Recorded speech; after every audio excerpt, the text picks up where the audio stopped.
नमस्ते सभी विद्यार्थियों को। विद्यार्थियों देखिए, इस व्याख्यान के अंतर्गत अपन बात करेंगे अमेरिका की संघीय कार्यपालिका अर्थात अमेरिका के राष्ट्रपति की। अब अमेरिका के राष्ट्रपति, ये थोड़ा मैंने जो आपको योग्यता लिख रखा है वो नीचे एरो किया था, योग्यता नहीं है वो एरो इसके लगाया हुआ एक्चुअली, तो इसको मैं कंफ्यूज मत होना आप। योग्यता क्वालिफिकेशंस मतलब अंग्रेजी इसका। तो आज अपन इस व्याख्यान में बात करेंगे अमेरिका के राष्ट्रपति की। अमेरिका का राष्ट्रपति राजनीतिक व्यवस्था का केंद्र बिंदु है। अमेरिका में कार्यपालिका का स्वरूप बहुत सीमा तक राष्ट्रपति के व्यक्तित्व, क्षमता तथा नेतृत्व पर निर्भर करता है। महान राष्ट्रपति केनेडी के विशेष परामर्शदाता थियोडर सोरेनसन ने कहा था कि राष्ट्रपति अपने सहयोगियों के परिणाम स्वरूप नहीं होता, अपितु वह उनका स्वामी होता है। अत्यधिक महत्वाकांक्षी व्यक्ति ही अमेरिका की राजनीति में राष्ट्रपति पद पर पहुंचने में सक्षम होते हैं तथा इस पद के प्रत्याशी के लिए राजनीतिक शक्ति के संचालन में दक्ष होना आवश्यक है। अमेरिका का राष्ट्रपति ऐसी कार्यपालिका है जिसमें वह अन्य लोगों को अपनी शक्ति में भागीदार नहीं बना सकता, क्योंकि यदि वह ऐसा करता है तो उसकी शक्ति क्षीण होगी। इस प्रकार अमेरिका का राष्ट्रपति केंद्रीयकृत कार्यपालिका का सर्वोत्तम उदाहरण है। विद्यार्थियों, अमेरिका में राष्ट्रपति बनने के लिए कौन कौन सी योग्यताएं होती है वो देखिए आप। संविधान के अनुच्छेद 2 के खंड 1 के अनुसार अमेरिका में राष्ट्रपति के लिए निम्नलिखित योग्यताएं होना आवश्यक है। सबसे पहला है वह 35 वर्ष की आयु से कम नहीं हो, मतलब मिनिमम 35 ईयर का वो हो। दूसरा है अमेरिका का जन्मजात नागरिक हो। तीसरा है वह 14 वर्षों से अमेरिका में निवास कर रहा हो। व्यवहार में वही लोग राष्ट्रपति पद की आकांक्षा रखते हैं जिनका राजनीतिक अनुभव रहा हो। अमेरिका के प्रमुख दल डेमोक्रेट तथा रिपब्लिक में से कोई एक उसे अपना नेता मानते हो। महत्वपूर्ण राज्यों के गवर्नर अथवा अन्य सार्वजनिक पदों के अधिकारी ही प्राय इस पद के प्रत्याशी बनते हैं। यद्यपि संविधान के अनुसार 35 वर्ष की आयु का वह व्यक्ति राष्ट्रपति बन सकता है, 35 वर्ष की आयु का व्यक्ति राष्ट्रपति बन सकता है, तथापि व्यवहार में 50 वर्ष से कम आयु वाले प्रत्याशी बहुत ही कम मैदान में आते हैं। इसी प्रकार यद्यपि महिलाएं भी राष्ट्रपति की उम्मीदवार बन सकती है, तथापि व्यवहार में कठिनाइयों के कारण आज तक अमेरिका में एक भी महिला राष्ट्रपति नहीं बन पाई। पिछली बार चांसेस थे श्रीमती हिलेरी क्लिंटन के डोनाल्ड ट्रंप के अगेंस्ट में जिन्होंने चुनाव लड़ा था, वो चांस भी धराशायी हो गई। अमेरिका का ये एक ऐतिहासिक तथ्य है कि वहां 1787 से लेके आज तक एक भी वुमेन प्रेसिडेंट नहीं बन पाई। अमेरिका के राष्ट्रपति का कार्यकाल क्या होता है? फिलाडेल्फिया सम्मेलन में राष्ट्रपति का कार्यकाल को लेकर पर्याप्त मतभेद थे। पर्याप्त वाद विवाद के पश्चात राष्ट्रपति का कार्यकाल 4 वर्ष तय किया गया तथा पुनर्निर्वाचन पर किसी तरह की कोई रोक नहीं लगाई गई। तथापि राष्ट्रपति वाशिंगटन तथा जेफरसन ने तीसरी बार चुनाव न लड़कर यह परंपरा डाली कि राष्ट्रपति एक ही बार पुनर्निर्वाचित होगा, किंतु राष्ट्रपति फ्रैंकलिन डी रूजवेल्ट द्वितीय महायुद्ध के कारण 1940 में तीसरी बार तथा 1944 में चौथी बार राष्ट्रपति के लिए निर्वाचित होने में सफल हो गए। मतलब ये एक ऐतिहासिक तथ्य, आप ये जीके की क्वेश्चन है कि 4 बार अमेरिका का राष्ट्रपति कौन रहा है, तो आप लिख सकते हो फ्रैंकलिन डी रूजवेल्ट। तथापि 1951 में 22वें संशोधन के द्वारा यह व्यवस्था की गई कि एक व्यक्ति अधिक से अधिक 2 बार राष्ट्रपति पद पर कार्य कर सकता है। यदि एक व्यक्ति 2 वर्ष से अधिक समय तक राष्ट्रपति पद पर तब काम करता है जब किसी अन्य व्यक्ति को उस पद के लिए चुना गया हो, तो वह केवल एक ही बार राष्ट्रपति का पद और ग्रहण कर सकता है। यानी कि मिनिमम तो कोई लिमिट है नहीं, लेकिन अगर वो टेम्परेरी रूप में या राष्ट्रीय आपदा के टाइम पे अगर 2 वर्ष से के लगभग इस पे रह गया तो उसका एक टेन्योर माना जाएगा वो। अब इसके बाद में राष्ट्रपति को वेतन और भत्ते क्या मिलते हैं। राष्ट्रपति का वेतन, भत्ते तथा अन्य सुविधाएं कांग्रेस द्वारा निर्धारित की जाती है, किंतु उसके कार्यकाल के दौरान उन्हें घटाया या बढ़ाया नहीं जा सकता। राष्ट्रपति का राजकीय निवास स्थान व्हाइट हाउस कहलाता है। राष्ट्रपति को कार्यकाल के दौरान गिरफ्तार नहीं किया जा सकता, उसके विरुद्ध मुकदमा नहीं चलाया जा सकता, ना ही किसी प्रकार के आदेश जारी किए जा सकते, परंतु पद से विमुक्त होने के पश्चात उसके विरुद्ध कार्यवाही की जा सकती है। राष्ट्रपति की मृत्यु, त्यागपत्र अथवा महाभियोग के कारण रिक्त पद पर अवशिष्ट अवधि के लिए उपराष्ट्रपति कार्यभार संभालता है। देखिए, बड़ा टेक्निकल बातें आ रही है। राष्ट्रपति की मान लीजिए मृत्यु हो जाए, महाभियोग से हटा दिया जाए या और कोई कारण से वो पद रिक्त हो जाए, तो जो वाइस प्रेसिडेंट होता है वो राष्ट्रपति के कार्य करेगा। अब विद्यार्थियों, जो सबसे महत्वपूर्ण बात है इस पूरे राष्ट्रपति के चैप्टर की, वो है इसकी निर्वाचन प्रक्रिया। लेकिन इसकी निर्वाचन प्रक्रिया से पहले हम इसका महाभियोग, इसको हटाया कैसे जाता है, इसके ऊपर थोड़ा सा दृष्टि डाल लेते हैं।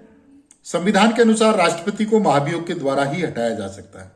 देशद्रोह तथा भ्रष्टाचार जैसे गंभीर अपराध पर ही राष्ट्रपति को हटाया जा सकता है। महाभियोग प्रतिनिधि सदन में 2/3 मत से लगाया जा सकता है तथा उसकी सुनवाई सीनेट में की जाती है।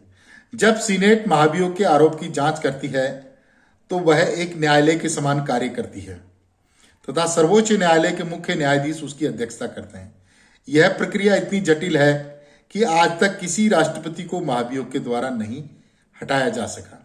यद्यपि 1868 में एंड्रू जॉनसन तथा 1974 में राष्ट्रपति निक्सन पर महाभियोग लगाने का प्रस्ताव था तथा 1974 में निक्सन ने स्वयं त्यागपत्र दे दिया तो उसके विरुद्ध निश्चय ही महाभियोग पारित होता। अब एक इसमें राष्ट्रपति बिल क्लिंटन का नाम और जोड़ सकते हो आप। उनके भी लगाने का विचार था, लेकिन उन्होंने कांग्रेस के सामने सॉरी बोल करके उसको मामले को वही खत्म कर दिया। अब विद्यार्थियों देखिए, अब अपन बात करेंगे राष्ट्रपति का निर्वाचन। राष्ट्रपति के निर्वाचन की पद्धति जो सिद्धांत व्यवहार दोनों में ही पर्याप्त जटिल है कि पर्याप्त आलोचना हुई है। मूलतः संविधान निर्माता राष्ट्रपति का प्रत्यक्ष निर्वाचन चाहते थे, जो दलबंदी के बगैर संभव नहीं था, एवं संविधान निर्माता देश की राजनीतिक व्यवस्था के सर्वोच्च पद को राजनीतिक दलबंदी से दूर रखना चाहते थे तथा द्वितीय सुझाव राष्ट्रपति का व्यवस्थापक के द्वारा निर्वाचन था, जो शक्ति पृथक्करण के सिद्धांत के कारण उचित नहीं था। परिणाम स्वरूप राष्ट्रपति का निर्वाचन अप्रत्यक्ष रूप से किया जाने लगा। अब ये देखिए, राष्ट्रपति का निर्वाचन। निर्वाचक मंडल, संविधान के अनुसार निर्वाचक मंडल में प्रत्येक राज्य के राष्ट्रपति के निर्वाचकों की संख्या उस राज्य की कांग्रेस की कुल प्रतिनिधियों की संख्या के बराबर होती है। सीनेट में प्रत्येक राज्य के प्रतिनिधियों की संख्या 2 है तथा प्रतिनिधि सदन में उसकी संख्या, उनकी सदस्य संख्या राज्यों की जनसंख्या पर निर्भर करती है। निर्वाचकों का निर्वाचन प्रत्यक्ष मतदान द्वारा जनता करती है। सभी राज्यों में निर्वाचकों का चुनाव एक ही दिन होता है। यह निर्वाचन प्रत्येक लीप वर्ष के नवंबर माह के प्रथम सोमवार के बाद आने वाले मंगलवार को होता है। राष्ट्रपति का निर्वाचन करने हेतु निर्वाचक मंडल के सदस्य दिसंबर माह के दूसरे बुधवार के बाद आने वाले सोमवार को अपने अपने राज्यों की राजधानियों में निर्धारित स्थान पर एकत्रित होकर राष्ट्रपति तथा उपराष्ट्रपति के लिए एक एक मत डालते हैं। यदि किसी एक उम्मीदवार को निर्वाचक मंडल का पूर्ण बहुमत प्राप्त नहीं होता है तो उसका निर्णय प्रतिनिधि सभा पर छोड़ दिया जाता है। अब देखिए, राष्ट्रपति के निर्वाचन का व्यवहारिक स्वरूप क्या है, ये देखते हैं अपन।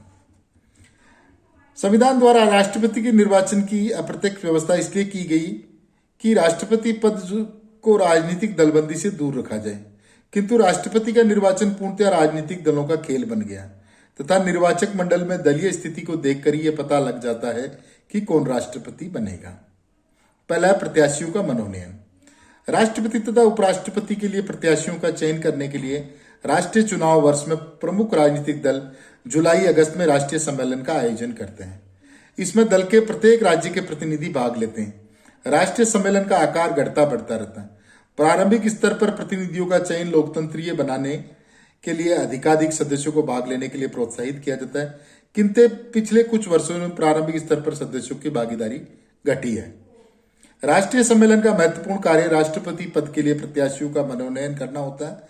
प्राय जिन नेताओं के नाम का सुझाव दिया जाता है उन्हें निरपेक्ष बहुमत प्राप्त होता है। राष्ट्रपति के प्रत्याशी के नामांकन में राष्ट्रीय सम्मेलन का महत्व इस बात से लग जाता है कि सन 1900 से 1964 के मध्य राष्ट्रपति पद के लिए 14 रिपब्लिकन तथा 11 डेमोक्रेट प्रत्याशियों के चयन प्रथम मतदान में ही हो गया।